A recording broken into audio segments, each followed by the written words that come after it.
orbe a la ciudad y al mundo.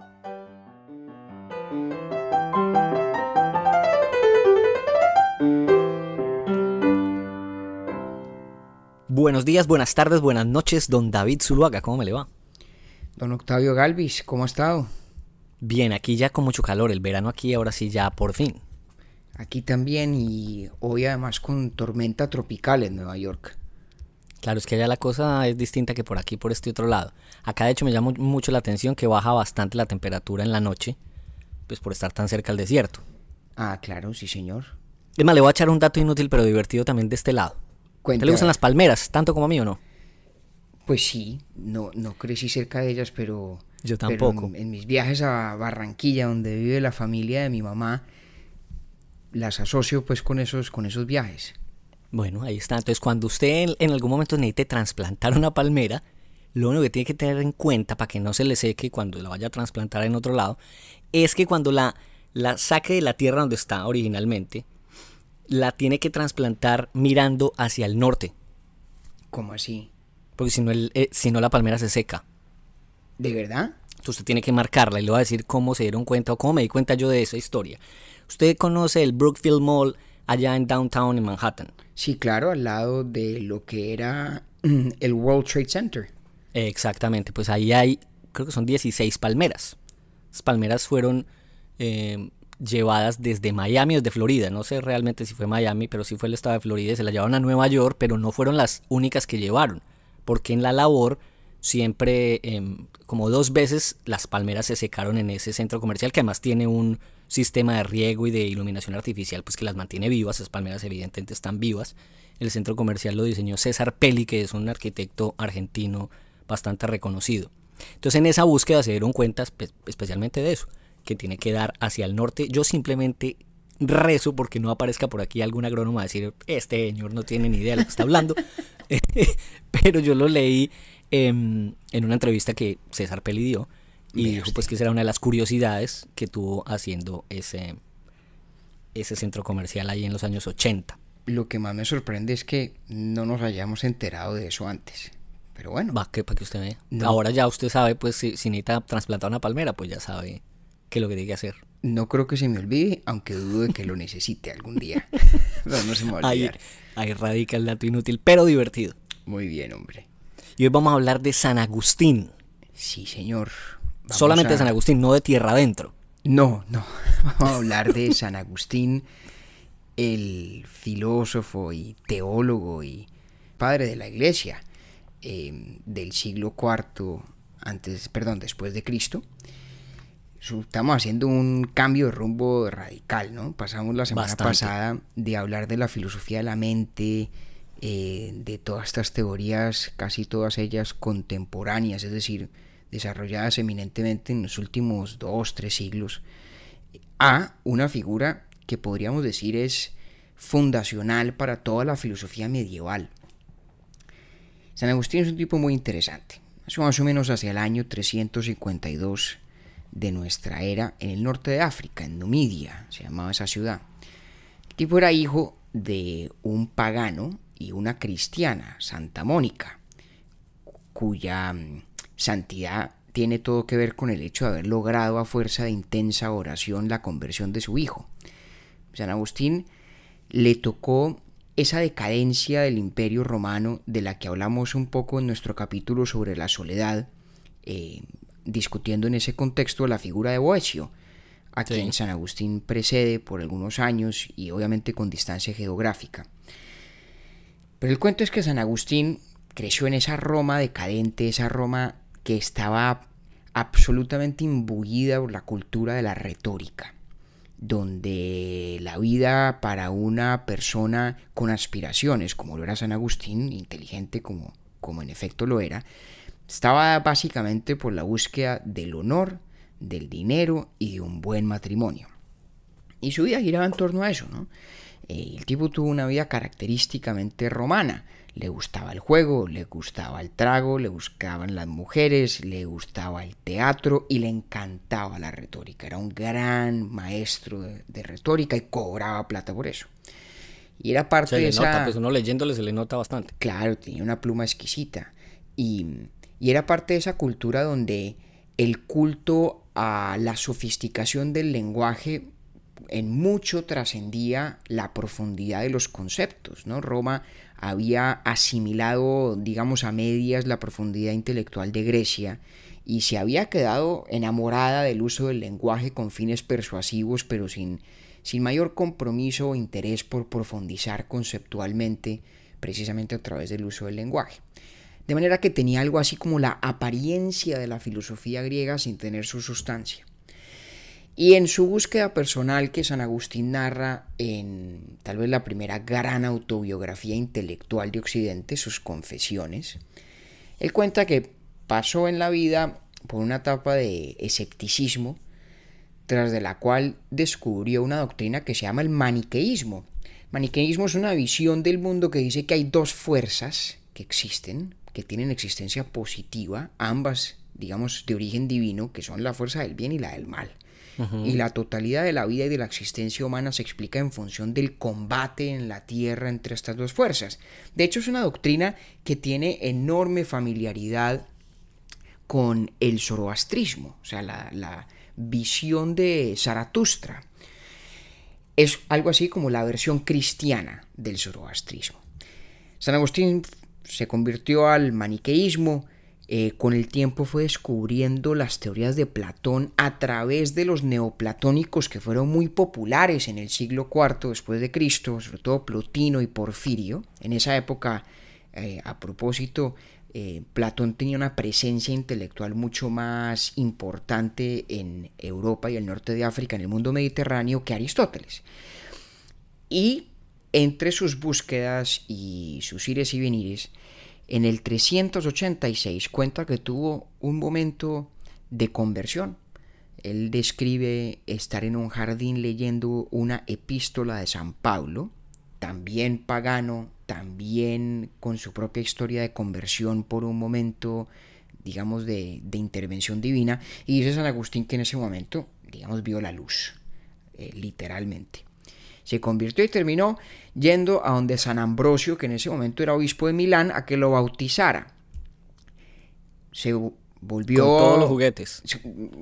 San Agustín todo lo hacía por lo alto, ¿no? No lo bautizó cualquier chiflamicas, lo bautizó el mismísimo San Ambrosio, que era obispo de Milán. Y regresó al norte de África, de donde era oriundo San Agustín, con el interés o con el deseo de tener una vida retirada, llevar una vida dedicada a la contemplación divina y a la intelectualidad, excepto por el hecho de que la comunidad cristiana de Hipona, donde él vivía, le pidió que se hiciera cargo de esa comunidad como líder religioso. Y efectivamente su ordenación sacerdotal se dio casi que por clamor popular y terminó siendo obispo de Hipona. Cuentan que en la ceremonia de ordenación San Agustín lloró porque se sentía accediendo al deber de liderar esta comunidad de fe, esta comunidad cristiana, cuando en realidad lo que quería era llevar una vida monástica y retirada. Sí. En fin, este hombre que vivió en ese mundo mediterráneo intensamente romano, que además tuvo que ver la caída de Roma en el 410, terminó muriendo en el año 430 con los vándalos ad portas de Hipona, a punto de tomársela, y es, como decíamos de Boecio, una de estas bisagras fundamentales entre el mundo clásico y el mundo medieval o el universo ya dominado por la cosmovisión cristiana, que iría consolidándose a partir precisamente de estos siglos III y IV con el tiempo. No pude, perdón, yo lo interrumpo ahí, que no pude dejar de pensar desde el momento de la iluminación de San Agustín hasta que se decidió retirar para vivir una vida distinta al servicio ya de la reflexión y demás en Buda. Me pareció bien, digamos que encaja bastante esas dos historias. Sí, ese es un tópico muy recurrente en las figuras religiosas. Bastante. El hecho de la renuncia, el deseo de la renuncia del mundo. La visión mística, el momento del éxtasis, del contacto inefable, imposible de describir de la persona humana con la divinidad, lo que parece producir es una especie de desprecio por la vida terrenal. Y allí emana toda una tradición ascética que en Occidente tal vez tuvo su expresión máxima entre los anacoretas especialmente, y que, digamos, existe también en cantidades de otras tradiciones religiosas.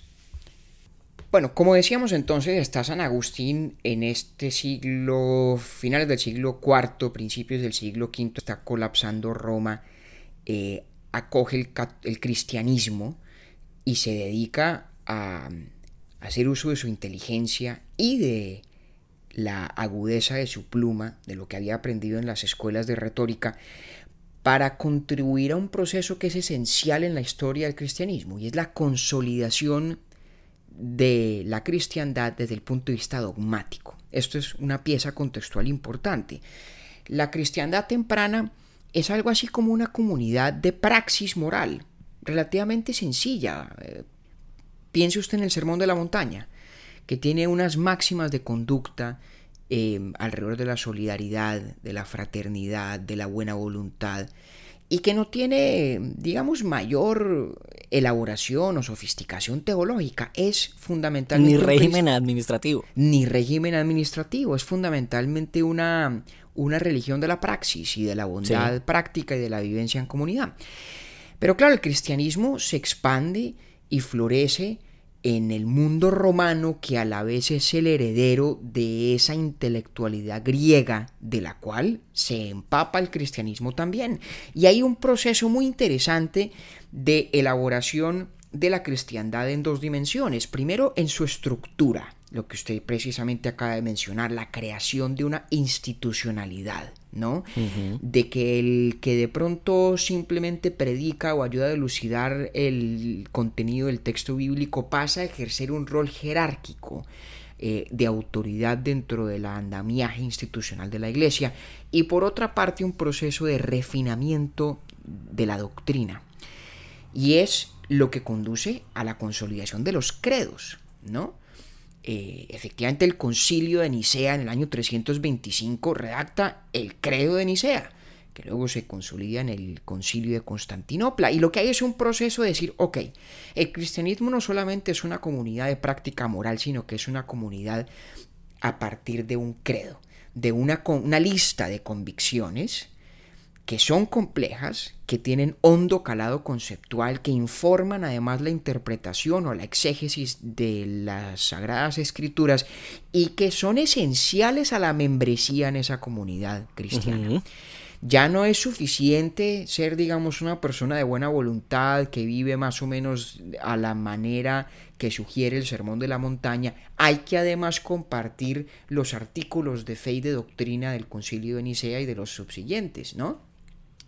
Y entonces ahí es donde ya ser cristiano consiste, estrictamente hablando, en creer que existe la Trinidad, en creer que Dios es el Padre de Cristo y que Cristo tiene naturaleza dual, es decir, a la vez divina y humana, etcétera, etcétera. Y al momento de consolidarse ese cuerpo de doctrina, pues nace también la herejía, la posibilidad de violentar la doctrina. Y hay un proceso que continúa a lo largo de la Edad Media y hasta bien entrada la modernidad temprana, de la, digamos, polisiva observancia de la ortodoxia, de la institucionalidad de una iglesia vigilante que dice: aquello que dice fulano es incompatible con el credo, aquesto que dice sutano es inconsistente con el dogma y por lo tanto no hacen parte de la ortodoxia cristiana. Eso me llama mucho la atención, porque es que es a partir de ese momento en donde se crea la fuerza antagónica. Claro, que de ahí para adelante pues se va a empezar a desarrollar, y ya lo sabemos nosotros muy bien cómo. Claro, cuando el cristianismo es una comunidad de prácticas, ¿sí? Pues ahora hay distintas opiniones sobre temas teológicos y digamos que divergencias entre comunidades locales, porque además el cristianismo es relativamente descentralizado en su estructura, en esos albores de la cristiandad en los primeros 2 siglos de nuestra era. Pero ya para cuando llega San Agustín, sí, el cristianismo ha asimilado esa gran lección del ímpetu filosófico de los griegos, y es que a las ideas hay que darles estructura, hay que darles soporte racional, hay que darles carácter sistemático, sistémico. La cúspide de ese esfuerzo pues la veremos después con Santo Tomás de Aquino en el siglo XIII, que realmente crea el más ambicioso de los sistemas filosóficos cristianos de que se tenga noticia, pero arranca con enorme vigor en San Agustín, y San Agustín se dedica a escribir una cantidad de diálogos y textos que a la vez son explicativos del dogma y polémicos contra los herejes, especialísimamente contra los maniqueos, precisamente la secta de la cual fue miembro. De la cual venía, claro. San Agustín, claro. Y bueno, este es pues todo el contexto en el que se marca una de las discusiones más importantes de la obra de San Agustín y de los temas tal vez más actuales también de la filosofía de la religión. Es el problema de la libertad, del libre albedrío. Si Dios crea al hombre, y el hombre es libre, y el hombre en ejercicio de su libertad hace el mal, ¿no es en últimas Dios también responsable del mal que hacen los hombres? Y es esta la pregunta fundamental de un bellísimo, breve y muy profundo diálogo de San Agustín que se llama De libero arbitrio, del libre albedrío.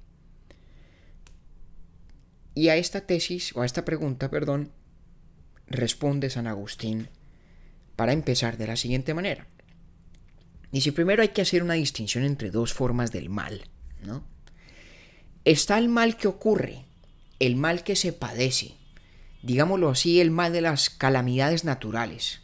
Sí. Un terremoto, ¿no? El terremoto de Lisboa al que hicimos alusión hablando sobre Voltaire, creo, en nuestro capítulo sobre Rousseau, ¿sí? Una catástrofe natural, una calamidad. Y luego existe el mal que alguien hace, la perversión, ¿no? El verdadero mal. A San Agustín, curiosamente, el mal que se padece, el mal que simplemente ocurre, que no es causado, producido, hecho por un agente humano en concreto, no parece preocuparle mucho. Eso sentí también a ello en ese texto. Eso no parece inquietarlo mucho a San Agustín, lo cual es muy curioso. Y creo que la respuesta a la pregunta de por qué no le inquieta está en las confesiones, en el libro 2 de las confesiones. Dice San Agustín una cosa muy, muy bella, muy conmovedora y muy cruda, brusca casi. Dice, hablándole directamente a Dios, dice: tú te vales de la pena para enseñarme, de las heridas para poder curarme, y nos matas para que no vayamos a morir lejos de ti. Básicamente, San Agustín cree que ese mal que en el mundo simplemente ocurre, el que no está fundado en la acción de una persona concreta, es un poco una invitación a que el ser humano vuelva la mirada hacia Dios. Cumple una función, digamos, de instrucción, aleccionadora. Pone de presente la fragilidad de nuestra existencia, destaca la futilidad de todos los bienes terrenales, temporales, pasajeros, y pone en perspectiva el menguado valor de la vida en el mundo, cuando se lo compara pues con la vida eterna de cara a Dios, ¿no? Sí. Luego a San Agustín le parece que ese mal no es difícil de explicar. Ese mal cumple esa función, aleccionadora para la humanidad. Es en ese sentido, como usted lo acaba de decir, necesario, ¿sí? Pero quedamos con el problema del mal que alguien hace. Exactamente. Entonces San Agustín dice lo siguiente, dice, no. El problema del mal es relativamente simple. Dios crea al hombre y le da lo que hace al ser humano precisamente la cúspide de la perfección en la creación, que es la libertad de la voluntad, el libre albedrío. Y el libre albedrío esencialmente incluye la capacidad de hacer el mal. No sería libre albedrío si no abarcara esa posibilidad. Luego, que en el mundo haya que en el mundo haya la posibilidad del mal, es resultado de que exista el libre albedrío. El libre albedrío, sí. Si todos los seres humanos utilizáramos nuestro libre albedrío únicamente para hacer el bien, en el mundo no habría mal, pero habría todavía la posibilidad del mal, ¿sí? Luego, no podemos separar la posibilidad del mal de la existencia del libre albedrío. Van juntas. Ok. Ahora, el mal que en efecto ocurre en el mundo, de nuevo, por obra y gracia de un agente particular, no es responsabilidad de Dios, no es atribuible a Dios, no es autoría suya, es autoría de quien se vale de su libre albedrío para hacer el mal. Exactamente.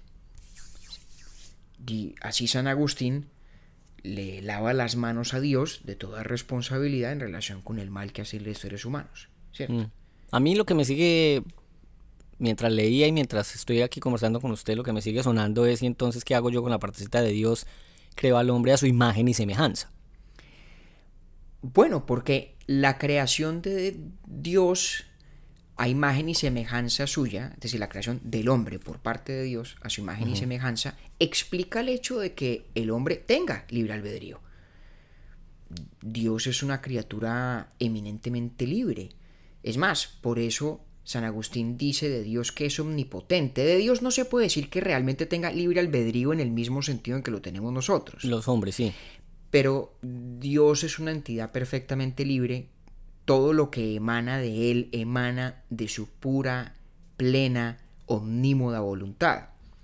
El libre albedrío es algo así como el espejo en versión desmejorada o limitada de esa libertad absoluta que es la omnipotencia divina. Pero el problema persiste, ¿no? A ver, si el mal en efecto existe y todo lo que existe es fruto en últimas de la voluntad divina, hay algo que todavía no funciona en la respuesta de San Agustín. ¿Sí? Y entonces él, con enorme inteligencia, y de nuevo ahí sí que es cierto, con gran sofisticación retórica, va un paso más allá y dice una cosa que es extraordinaria. Y dice que es que el mal en realidad no existe. El mal es una no existencia. No tiene entidad ontológica propia. De hecho, es una privación. San Agustín dice que la bondad y la existencia son correlativas. Existir es bueno. Lo bueno, en tanto que es bueno, existe también. Sí. Entonces, si bondad y existencia van de la mano, la maldad, pues es la negación de la existencia. Claro. Entonces San Agustín en realidad lo que está queriendo decir es que el mal no es una cosa que positivamente es, no es algo que realmente exista y que tenga entidad propia. De hecho, eso piensa en los maniqueos, precisamente. El mal en realidad es la ausencia del bien. Entonces, podríamos decir, sostiene San Agustín, que todo cuanto existe emana directamente de Dios. Sí. Dios es autor de todo lo que existe, sin que tengamos que concluir que Dios es autor o que de él emana el mal también, porque es que el mal, estrictamente hablando, no existe. Tal cual. Eso fue lo que a mí también me robó sonrisa cuando lo estaba leyendo. Pues claro, porque parece, dije, uy, que a mí me dejó. Es muy difícil saber dónde termina el argumento y dónde arranca el juego de palabras. ¿Dónde está la retórica de San Agustín envolviéndolo a uno e induciéndole a negar algo que parece tan palmario, tan inequívocamente allí, que es el mal? San Agustín dice, no, es que metafísicamente hablando, ontológicamente hablando, el mal es simplemente una no existencia, una privación del bien. Y de pronto la manera de hacerlo concreto es cuando una persona toma una decisión y de pronto tiene dos alternativas, ¿no? La opción A y la opción B. Digamos que la A es buena y la B es mala. La persona opta por la opción A. Al optar por ella, A existe, se materializa, ¿no? Hace parte del mundo. Sí. Vemos allí perfectamente cómo bondad y existencia van de la mano. La bondad de mi voluntad va de la mano de la existencia de esa alternativa buena que fue por la que opté. Si yo opto por B, San Agustín tal vez lo que quiere decir es que la más acertada descripción de la situación no es que se materializa B, sino que deja de materializarse A.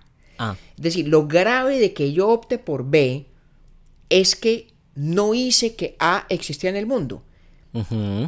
privé al mundo de la realización de un bien. Es una definición negativa del mal. Tal cual. Que además lo deja como responsable única y exclusivamente al libre albedrío entregado al individuo por parte de Dios. Es que es bien interesante porque la definición completa es súper sólida.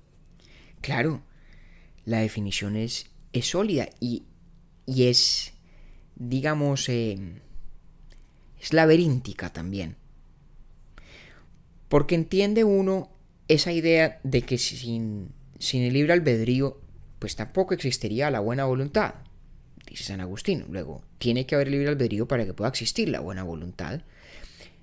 Pero aquello de definir la mala voluntad como simplemente la negación de la buena, sí, aunque pueda tener sentido lógico, él lo traduce en la equivalencia entre la maldad y la no existencia. Y ahí es donde de pronto empieza uno a sospechar un poco. Ahí hay un laberinto de palabras. Lo importante es que San Agustín es muy estricto en su exigencia de que independientemente de cómo se use, el libre albedrío siempre es en sí mismo bueno. El libre albedrío que existe, que es en tanto que una capacidad humana, creación divina, ese es siempre bueno en tanto que instrumento. Aunque de él emane el mal, cuando uno toma malas decisiones, ¿no? sí. Pero no es intrínsecamente malo nunca. Entonces, dice uno, bueno, vale, está bien. Supongamos que efectivamente Dios crea el libre albedrío o confiere libre albedrío a los hombres. El libre albedrío siempre es intrínsecamente bueno, independientemente de cómo se lo utilice. El mal en realidad es una no entidad, algo que no tiene existencia propia. Luego no se puede decir que Dios lo cree o lo haga o lo sostenga en su existencia. Y sí podemos decir en cambio que todo cuanto existe es bueno y es creado por Dios, porque de nuevo el mal estrictamente hablando no existe. Pero de todas formas queda el problema de que la creación en su conjunto parece no ser tan perfecta como pudiera serlo en virtud de la existencia del mal. ¿No? ¿No podría acaso Dios haber creado un mundo donde se hiciera menos mal? ¿No sería ese un mundo más perfecto? El que todo lo puede. Claro, sobre todo porque Dios todo lo puede. O por lo menos el Dios de San Agustín, el Dios cristiano, que es un Dios omnipotente, a diferencia de muchísimos otros dioses que en la historia cultural de la humanidad ha habido. Pero este Dios que es omnipotente, ¿por qué habría de abstenerse de crear un mundo aún más perfecto? ¿No? Y a eso también tiene San Agustín su respuesta. Y es una respuesta súper interesante, Octavio. Es lo que en la escolástica, es decir, en la filosofía cristiana medieval, se llamaba el principio de la plenitud. El principio de la plenitud dice que en el orden de la creación debe existir todo cuanto es concebible en todos los grados posibles, desde lo más elevado hasta lo más bajo. Es decir, el principio que explica la estructura de la creación no es que todo cuanto existe debe ser tan perfecto como sea posible que lo fuera, sino que todo cuanto es posible debe existir en todos los grados de perfección. Por eso se llama principio de plenitud. Es como decir que la creación debe copar la totalidad del rango de lo posible, de lo concebible. Entonces, cosas que nos pueden parecer imperfectas, susceptibles de haber sido mejores, en realidad son parte de la perfección de la totalidad de la creación en virtud de ese principio de la plenitud.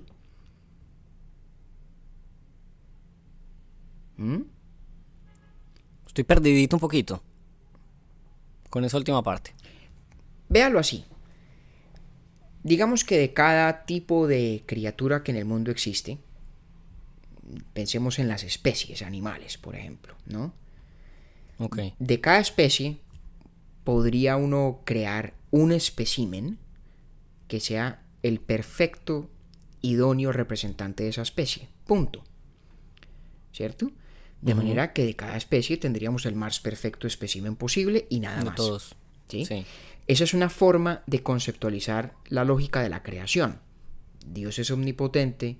Dios puede crear un mundo donde cada espécimen es el representante perfecto de su especie o de su tipo.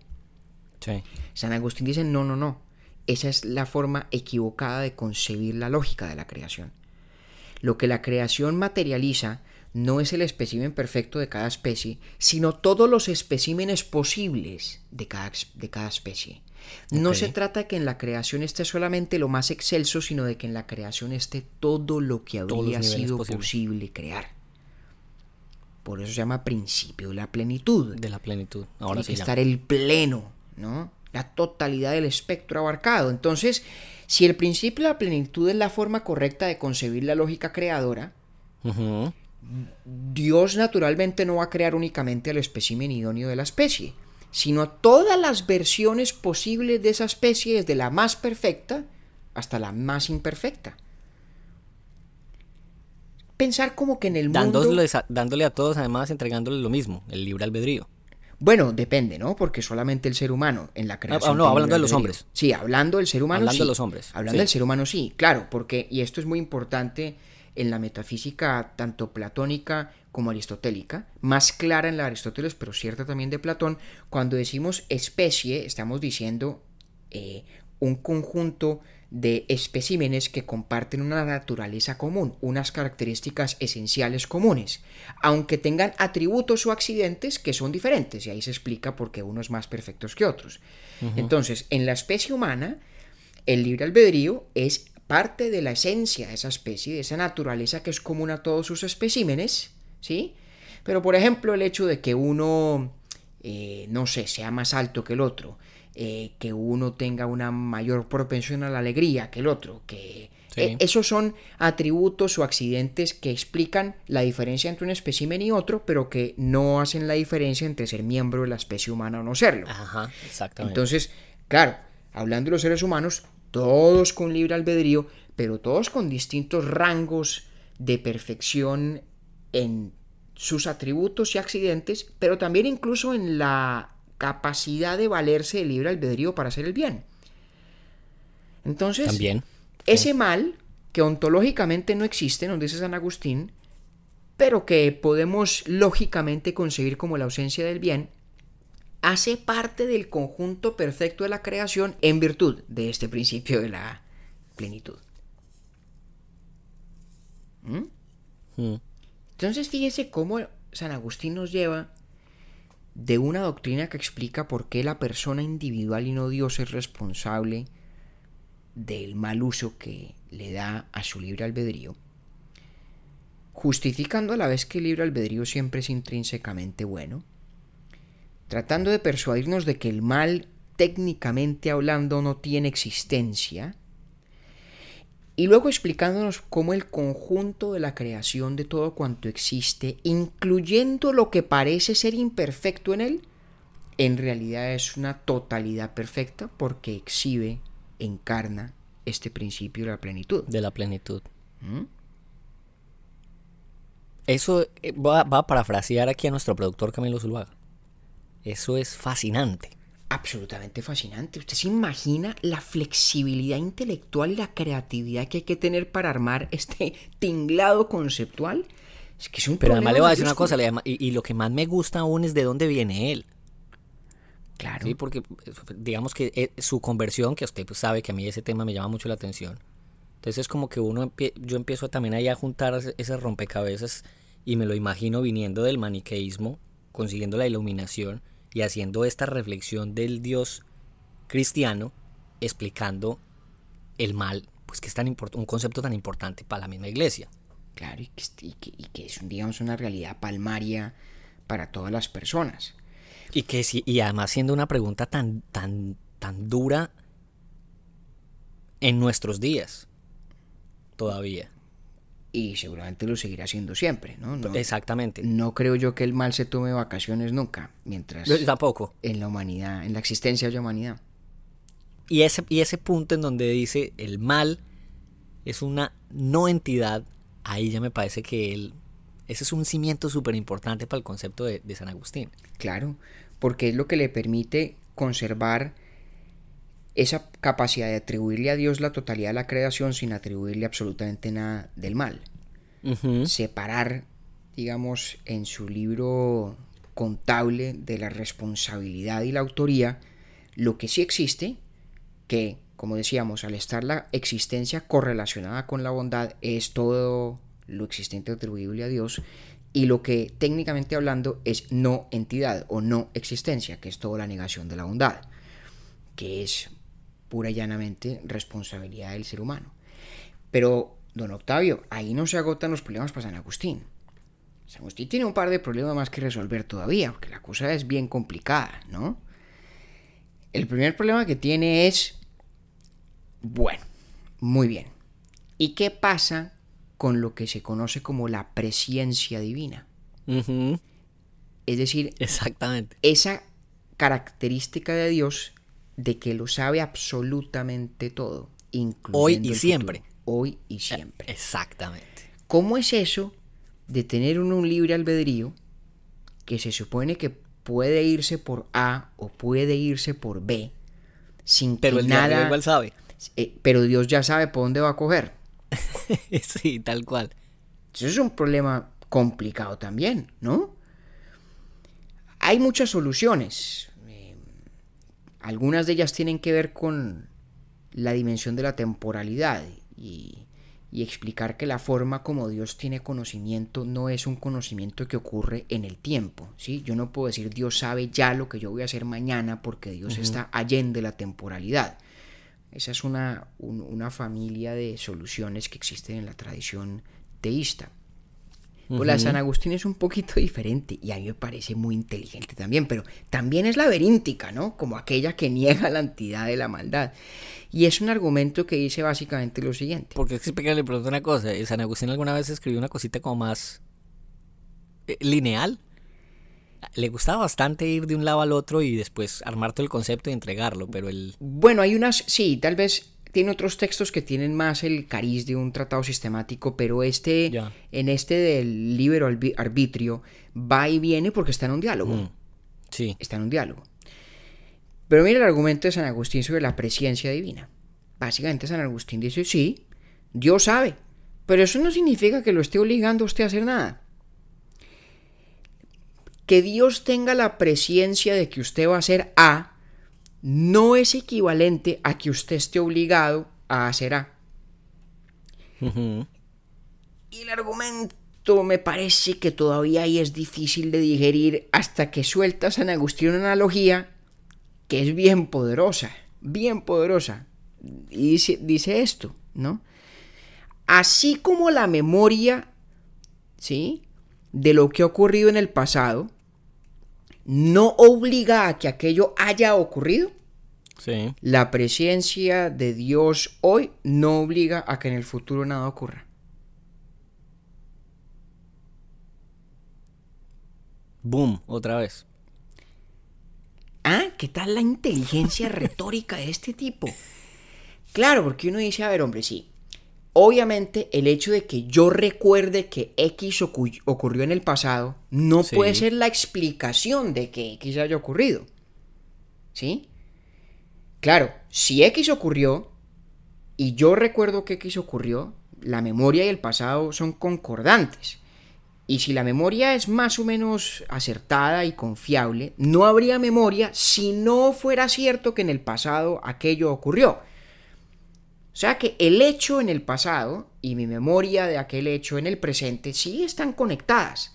Están conectadas.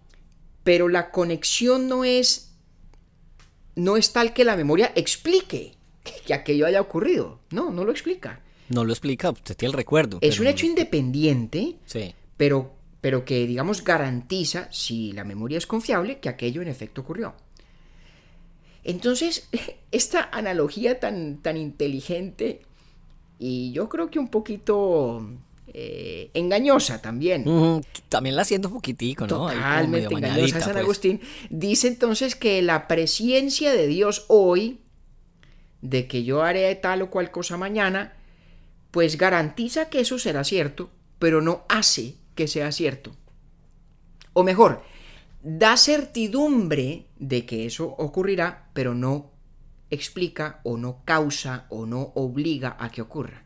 A que ocurra. ¿Cómo le parece? Es que es bien delgadita la línea, ¿no? Muy delgada, muy delgada. Pero vaya usted, siéntese a desentrañar qué es lo que está mal en esa analogía. Pero a mí me encanta, me parece uno de los momentos más retóricamente brillantes de la obra de San Agustín. La presencia divina no obliga a que ocurra algo en el futuro de la misma manera que la memoria presente no obliga a que haya ocurrido algo en el pasado. Que es que además en 3 conceptos explicó todo. O sea, le resuelve a usted, que claro, es que y va, como usted mismo lo describe, es laberíntica la cosa. Pero yendo y viniendo, pues le resuelve a uno quién es Dios, por qué el hombre, el libre albedrío, cuál es la decisión, por qué el mal no debería ser una entidad, sino una no entidad, y luego le resuelve que no importa si Dios sabe o no sabe, porque eso no garantiza o no explica que lo demás va a pasar. Claro, pero mire que la cosa se sigue complicando, Octavio. Este es el problema del que hablábamos al principio de construir los cimientos dogmáticos y sistemáticos de una religión que tiene una cantidad de elementos que no son obviamente compatibles. Porque ¿dónde me deja usted en todo este problema del mal, el libre albedrío, la presencia divina, la perfección de la totalidad de la creación? ¿Dónde me deja usted el problema del pecado original? Porque... Pequeño detalle. Imagínese, un detalle importantísimo. Sí. Porque en esa doctrina que se va consolidando en los primeros siglos del cristianismo, el pecado original juega un rol importante, muy importante. Pero el pecado original parece contradecir por completo el espíritu de lo primero que hablábamos, y es la idea de que el libre albedrío hace a cada ser humano único y exclusivo responsable de las acciones malas que acomete. Pero un momentico, ¿cómo puedo ser yo responsable de los pecados de Adán y Eva? ¿Cómo es eso de que hereda uno el pecado? ¿O hereda uno la culpa? ¿O la responsabilidad de un pecado que uno individualmente no cometió? No cometió. Hombre, si la gracia del libre albedrío era precisamente la individualización de la responsabilidad moral, y ahora ¿cómo explicamos el pecado original que parece colectivizar la responsabilidad moral y hacer a todo el género humano corresponsable de las acciones de Adán y Eva? Y vea usted esta inteligencia de San Agustín. Y dice, el pecado original realmente en la vida del ser humano se manifiesta en el hecho de que la rectitud y la buena voluntad sean para nosotros difíciles. Ese es el pecado original. El pecado original no significa que yo sea moralmente responsable de lo que hizo Adán o de lo que hizo Eva, pero yo cargo con una consecuencia compartida entre el género humano de ese pecado. Y esa consecuencia es la combinación entre ignorancia y dificultad. Para mí es difícil la bondad, es difícil la rectitud, ¿sí? Pero, dice San Agustín, y lo cito, así entendido el pecado original no es un castigo, sino una incitación al progreso y un inicio de la perfección. Es como decirle, ahí le pongo un obstáculo, para que se dé a usted a la tarea de hacer las cosas bien, para que tenga verdadero mérito y valor la conquista de la bondad. Y releyendo en esta semana ese aparte del argumento, me acordaba yo de un pasaje bíblico que a mí siempre me ha intrigado mucho, en el Éxodo, cuando Moisés tiene el encargo de Dios de ir a liberar al pueblo de Israel del yugo de Egipto. Y Dios le dice, vaya donde el faraón. Y dígale, faraón, Dios le manda a decir que nos deje ir en paz, que nos deje salir en libertad. Y le dice Dios a Moisés, y sepa que el faraón le va a decir que no. Y sí, yo voy a endurecerle el corazón para que le diga que no. Pero aún así vaya. Y yo siempre me he preguntado, bueno, ¿por qué? ¿Será Dios jugando un juego consigo mismo? ¿Será Dios jugando a ponerse un poquito más de dificultad para lo que en última sabe que va a lograr? Bueno, pero Dios ofrece en boca pues de Moisés, como está escrito en el Éxodo, una respuesta. Y dice, este endurecimiento del corazón del faraón será precisamente para más clara y mayor demostración de mi gloria y mi superioridad para con él. Es casi una competencia entre dos soberanos donde Dios hace más notoria aún su absoluta soberanía sobre el faraón al progresivamente ir endureciendo el corazón del faraón, al hacerlo parecer que sí tiene un poder por encima del divino para en la máxima manifestación de ese poder llegar a Dios y decir, Señor, qué pena, desde el principio era yo el que más podía, ¿no? Aquí el que mando soy yo. Aquí el que manda soy yo. Y San Agustín me parece que cree en eso, ¿no? Y entonces le parece que ese pecado original entendido como la ignorancia y la dificultad que, valga la redundancia, nos dificultan la rectitud, tienen una razón de ser en el siguiente sentido. Primero, en que destacan la dignidad de la persona humana en su capacidad de libre albedrío, incluso cuando se utiliza para el mal. Y segundo, en que hace indispensable que en la vida del hombre tenga un lugar la gracia divina. Y explico brevemente los dos puntos. Usted me imagino que ha oído la frase famosísima de odiar el pecado y amar al pecador, ¿no? Sí. Eso es de San Agustín. No sabía yo eso. Porque San Agustín dice esto, mire. Cuando una falta es justamente condenada, la naturaleza en la cual está presente esa falta se exalta en esa condena misma. Porque lo que con justicia desagrada de la falta es que mancha lo que agrada en la naturaleza. Es decir, cuando condeno el pecado, en últimas estoy haciendo un elogio de la naturaleza humana, del libre albedrío. Porque lo que perturba del pecado es precisamente que tiñe esa capacidad, la mancha. Lo que indigna del pecado es que uno podría no haber pecado. Y por lo tanto la condena del pecado es en últimas una apología del pecador, una exaltación de la naturaleza divina cuya capacidad del libre albedrío, que es por definición la capacidad de hacer el bien, se manifiesta incluso cuando se hace el mal. Entonces ahí parece dentro de la psicología humana ocurrir lo que hablábamos del Éxodo, ¿no? En la dificultad que el pecado original crea para hacer el bien, es algo así como ese endurecimiento del corazón del faraón, cuya superación destaca aún más, en el caso del Éxodo, el poder de Dios, en el caso de la psiquis humana, la dignidad encarnada en la capacidad de libre albedrío. Y lo segundo, además que más que libre albedrío que el pecado original. Claro, el pecado original lo que hace es como subrayar el valor de la libertad que es capaz de sobreponerse a esa dificultad, a esa ignorancia. Exactamente. ¿Sí?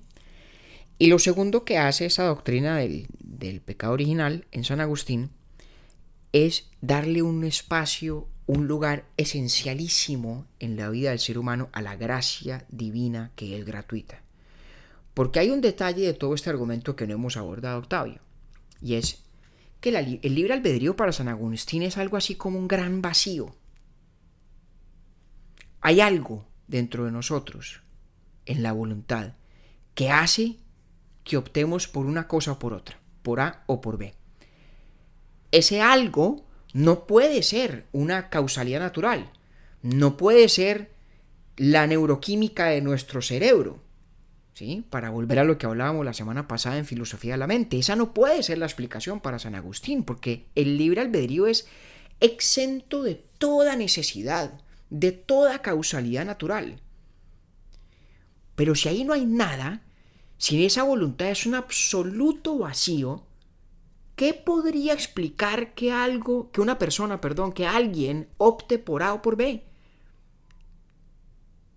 ¿Cómo podríamos hacer inteligible el acto de la elección si allí en esa libertad, en esa voluntad no hay absolutamente nada? Es un problema metafísico muy importante, tal vez el más grande para cualquier filósofo, teísta o no, que defienda la idea del libre albedrío. Y San Agustín claro dice, ahí es donde entra a jugar la gracia divina. La gracia divina es la que logra, digamos, dar un toque, una inspiración, una iluminación que inclina la balanza en favor de la rectitud. Y esa gracia divina es inmerecida, porque es previa a toda elección. ¿Sí? Cuando uno merece algo, lo merece en virtud de lo que ha hecho. Y esa gracia divina se manifiesta en la voluntad previa a toda elección. Es más, explica la buena elección. Y por lo tanto es gratuita. Y muy a propósito de lo que hablábamos al principio de cómo la consolidación de un credo, de una ortodoxia, tiene todo que ver con la lucha contra las herejías. De hecho, aquí está San Agustín directamente argumentando contra una tesis de Pelagio que tenían los que se llamaban los pelagianistas, y era que la gracia respondía al mérito, ¿sí? Y que no jugaba rol en la elección de la voluntad y la rectitud. San Agustín dice, no. Si no incorporamos la gracia divina que es gratuita, nunca podríamos entender cómo una voluntad que es libre, imaginémonos como una caja negra dentro de la cual no hay nada, absolutamente nada, logra en últimas inclinarse a favor de la rectitud, especialmente cuando esa libertad está en una criatura encarnada que se enfrenta a la ignorancia y a la dificultad fruto del pecado original. Uh-huh. ¿Cómo la ve, maestro?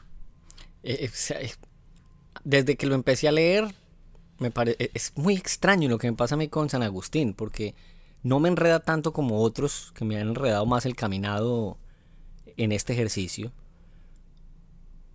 pero siempre me queda la sensación, es decir, por ejemplo, yo, tema del bien y del mal, me pude ubicar rápidamente toda la discusión o el diálogo que él tiene para explicar el libre albedrío. Pues ya la última parte, ahí todavía siento que no me voy a atrever a decir algo, pues, y es como que no le compro tanto ya esa parte, cuando empieza a hablar del pecado original y ya me pierde un poco. Pero fíjese que tal vez lo que lo hace tan atractivo es precisamente... Y después muy irreverente y muy igualado de mi parte decir eso, pero no, ¿qué hacemos? No creo que usted sea el único, tranquilo. Pero fíjese que tal vez lo que es realmente admirable es que San Agustín es de los primeros que con semejante sistematicidad, con semejante claridad y con ese vigor polémico de su retórica también cultivada, se da a la tarea de buscar la compatibilidad entre una cantidad de puntos fijos del credo cristiano de la emergente ortodoxia que no son obviamente compatibles. No es obvio que sean compatibles. No digo que no lo sean. Hay quien crea que sí, hay quien crea que no. Pero no es obvio que lo son. La existencia. Y cuando yo digo que me pierde un poco, no es porque esté jugando yo a estar o no de acuerdo con él. Eso no es lo importante. Sino que me empieza como a faltar un poco de información. O duda de pronto, o sospecha uno un poco de qué tanto hay un argumento lógicamente nítido, o más bien un argumento muy hábilmente descrito en sus palabras. Vuelvo a esa analogía que a mí me encanta sobre la presciencia divina y la libertad, cuando compara la presciencia de Dios con la relación y las futuras acciones mías con la relación entre la memoria y las acciones pasadas. Sí, eso es una nota. Que siente uno que algo hay allí, pero es muy difícil saber qué, y a mí por lo menos me parece inevitable la sospecha de que me están viendo la cara. Me están viendo la cara en ese argumento, no digo con la tesis, en ese argumento en particular.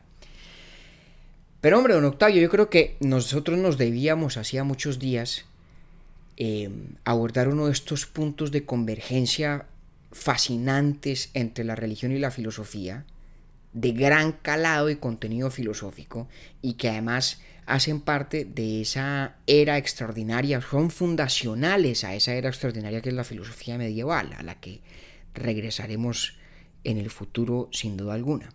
Sí, y hay algo que me encantó a mí de este capítulo y de San Agustín, y es que por primera vez, al menos en mi experiencia personal, un concepto como el libre albedrío, que me ha llamado la atención desde hace mucho tiempo, pues es la primera vez que lo revisaba desde la filosofía y la religión, y eso sí me parece interesantísimo.